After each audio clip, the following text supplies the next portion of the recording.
तो आज हम दान ददान के एपिसोड नंबर 15 को एक्सप्लेन करने वाले हैं। तो बिना किसी देरी के शुरू करते हैं इस वीडियो को। तो लास्ट वीडियो में हमको इवल आई का पास्ट दिखाया जाता है। उसके बाद हम देखते हैं इवल आई जीजी की पीठ में बैठ गया है। ये देखकर टर्बो ग्रैनी कहती है, बच्चे इस चीज को अपने ऊपर से हटाओ क्योंकि ये बहुत डेंजरस है। जिस पर जीजी कहता है वो बुरा इंसान नहीं है, उसने यहाँ तक पहुँचने के लिए बहुत गुस्सा है। ये बोलकर जीजी उधर जाने लगता है जिधर इवल आई की बॉडी रखी होती है। उसके बाद वो वहाँ पहुंचकर देखता है इवल आई की बॉडी अभी भी पोल से बंधी पड़ी है। तब जीजी कहता है, तुम पूरे समय से इधर बंधे पड़े थे और इसके साथ तुम मुझे प्रोटेक्ट कर रहे थे। जिस पर टर्बो ग्रैनी जीजी को कहती है, उस चीज के पास मत जाओ और इसके साथ उसको हमदर्दी दिखाने की कोई जरूरत नहीं है क्योंकि ये योकाई ह्यूमन को मजबूर करती है खुद को खत्म करने को। लेकिन जीजी उसकी बात नहीं सुनता है और वो सेम चीज कहता है वो हमसे अलग नहीं है। यहाँ टर्बो ग्रैनी उसे समझाने में लगी होती है पर तभी वो कीड़ा उनको इलेक्ट्रिक शॉक देता है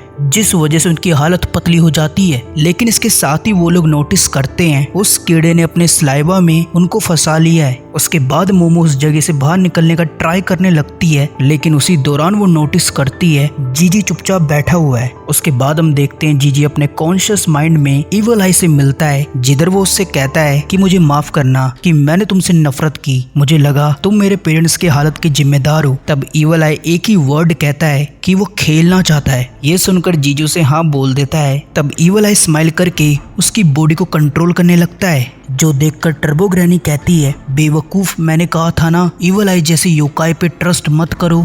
दूसरी तरफ हम देखते हैं उन लोगों को अब पहले से भी तेज इलेक्ट्रिक शॉक लगने लगते हैं। इसके साथ ही वो कीड़ा अब उनके ऊपर आ चुका था और ये सीन देख के लग रहा था कि मोमोर्स की गैंग का काम तमाम होने वाला है। पर तभी जीजी एक ही पंच में उस कीड़े को ढेर कर देता है जो देखकर मोमो कंप्लीटली शॉक्ड होती है। तब जीजी कहता है, आखिर ये बॉडी अब मेरी हुई और अब मैं सभी ह्यूमंस को खत्म करके रख दूंगा। यहाँ इवल आई जीजी की बॉडी पर पूरी तरह से कंट्रोल पा चुका था। तब टर्बो ग्रैनी मोमो को कहती है कि वो अपनी साइकिक पावर को तैयार कर ले, अगर उसने ऐसा नहीं किया तो हमारा किस्सा खत्म हो जाएगा। तभी इवल आई मोमो को जोरदार लात मारता है जिस वजह से मोमो सीधा जाकर दीवार में चिपक जाती है। फिर इवल आई कहता है, तुम्हारी पावर काफी अमेजिंग है। जिस पर टर्बो ग्रैनी कहती है, अबे चपड़गंजू, ज्यादा हवा में मत उड़। ये सुनकर इवल आई कहता है, तुम तो योकाई हो ना, क्या तुम इंसानों की गुलाम बन चुकी हो। दूसरी तरफ मोमो जीजी को होश में आने को कहती है जिस पर इवल आई कहता है, ये वैसल अब मेरा है और अब मैं तुम लोगों को जीते जाते नर्क का एहसास करवाऊंगा। तभी हम देखते हैं वो कीड़ा खुद को फिर से रीजनरेट करके उनके ऊपर इलेक्ट्रिक अटैक करता है लेकिन इवल आई अपने बैरियर से उसके अटैक को ब्लॉक कर लेता है। सच में यार इवल आई की पावर कितनी कमाल की है। कमेंट करके बताओ किस किस को इवल आई की पावर पसंद आई। खैर इवल आई कहता है, ये एक कर्स घर है जो लोगों की सैक्रिफाइस और ग्रजेस से तैयार हुआ है। ये बोलकर वो एक बॉल को क्रिएट करता है जिसे वो लात मार के उस कीड़े के मुंह के आर पार कर देता है। उसके बाद जीजी लगातार इसी तरह से हमला करता है जिस वजह से वो कीड़ा वापस जमीन में घुस जाता है। दूसरी तरफ टर्बो ग्रैनी कहती है, सीखो इस लड़के के बारे में सही थी कि ये बच्चा एक प्रोडिजी है। मोमो को ग्रैनी की बात समझ नहीं आती है। तब टर्बो ग्रैनी से समझाती है कि जीजी जैसे हाईली स्पिरिचुअल प्रेशर वाले लोग बहुत ही कम होते हैं और इसी वजह से इवल आई इस बच्चे के पीछे पड़ा था और अगर मुझे मौका मिलता तो मैं भी इस बच्चे को पोजेस करती। उसके बाद मोमो कहती है, पर जीजी एलिमेंट्री स्कूल में ऐसा नहीं था। तब ग्रैनी कहती है, हर किसी का स्पिरिचुअल पावर अलग अलग टाइम पर अवेक होता है और वैसे भी तुम्हारा स्पिरिचुअल पावर अभी अवेक हुआ है। आगे टर्बो ग्रैनी ये भी कहती है, मोमो रेडी हो जाओ क्योंकि ये हमारी साइड नहीं है। तभी इवल आई जोरदार सोकर किक मारता है। मोमोस के अटैक को अपने साइकिक पावर से रोकने का ट्राई करती है लेकिन इवल आई अचानक से उसके पास आकर मुक्का मारता है। उसके बाद इवल आई अपने सोकर किक अटैक को फिर से प्रिपेयर करने लगता है लेकिन ओकारुन उसके अटैक को अपनी किक से रोक देता है जो देखकर इवल आई शॉक्ड हो जाता है। तब ओकारुन कहता है, तुमने मोमो को हाथ कैसे लगाया मदरबोर्ड। आगे हम देखते हैं इवल आई ओकारुन को ओवर पावर कर देता है पर ओकारुन मोमो को उसके अटैक से बचा लेता है। ये देखकर इवल आई कहता है, अब तुम भी ह्यूमंस को प्रोटेक्ट कर रहे हो। उसके बाद ओकारुन मोमो को किसी सेफ जगह पे ले जाता है पर तभी हम देखते हैं वो कीड़ा अपने मुंह से वेनम स्प्रेड कर रहा है जिस वजह से ओकारुन कहता है कि उन्हें सरफेस में जाना होगा क्योंकि हो सकता है सनलाइट उस कीड़े की वीकनेस हो। पर इस पॉइंट ऑफ टाइम तक वो जमीन के काफी नीचे थे तो इसलिए अब उनके लिए ऊपर पहुंचना बहुत मुश्किल था। लेकिन तभी ओकारुन कहता है कि वो अपनी पावर का यूज करके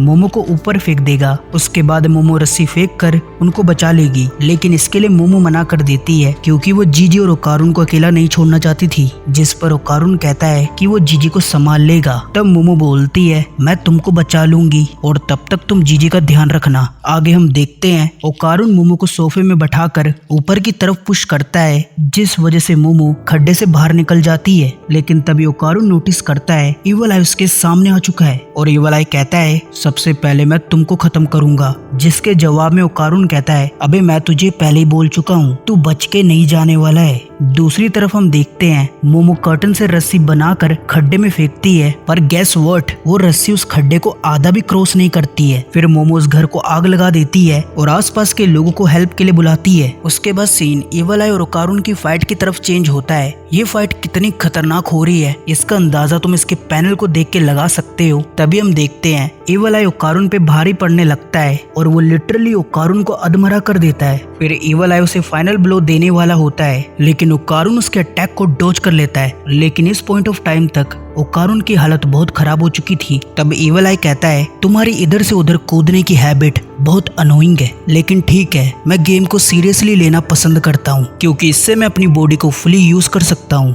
तभी इवल आई नोटिस करता है उसके नाक से ब्लड निकल रहा है क्योंकि वॉर्म के पॉइजन का अब जीजी की बॉडी पर असर होने लगा था। उसके बाद इवल आई ओकारुन को अपने बैरियर में कैद कर लेता है और वो कहता है अब तुम इस कर्स घर से बाहर नहीं निकल पाओगी। ये बोलकर वो ओकारुन को उसी बैरियर के अंदर पीटने लगता है और वो उसे मारते हुए कहता है अब तुम्हारे बाद उस लड़की की बारी है। जो सुनकर ओकारुन का दिमाग खराब हो जाता है और वो इवल आई का मुंह पकड़ के कहता है तुमने 3 चीजें की हैं जो तुम्हें नहीं करनी चाहिए थी। पहला, तुम्हें मोमो को हर्ट नहीं करना चाहिए था। दूसरा, तुम्हें जीजी की बॉडी पर कंट्रोल नहीं करना चाहिए था क्योंकि जीजी कभी भी मोमो को हर्ट नहीं करता। तो मेरे प्यारे दोस्त को वापस करो। ये बोलकर ओकारुन अपने दोनों हाथों से इवल आई को जोरदार घुसंड मारता है, लेकिन इवल आई अभी भी उस पर काउंटर अटैक करने का ट्राई करता है, पर तभी ओकारुन फिर से जोरदार मुक्का उसके मुंह पे मारता है और इस अटैक से इवल आई उड़ता हुआ दूर गिरता है। उसके बाद ओकारुन कहता है तीसरा, तुम्हें मेरा दिमाग खराब नहीं करना चाहिए था। ये बोलकर ओकारुन बेहोश हो जाता है और इसके साथ ही ये एपिसोड यहाँ पर खत्म होता है। तो मैं मिलता हूँ तुमको नेक्स्ट वीडियो में, तब तक के लिए बाय बाय, टेक केयर।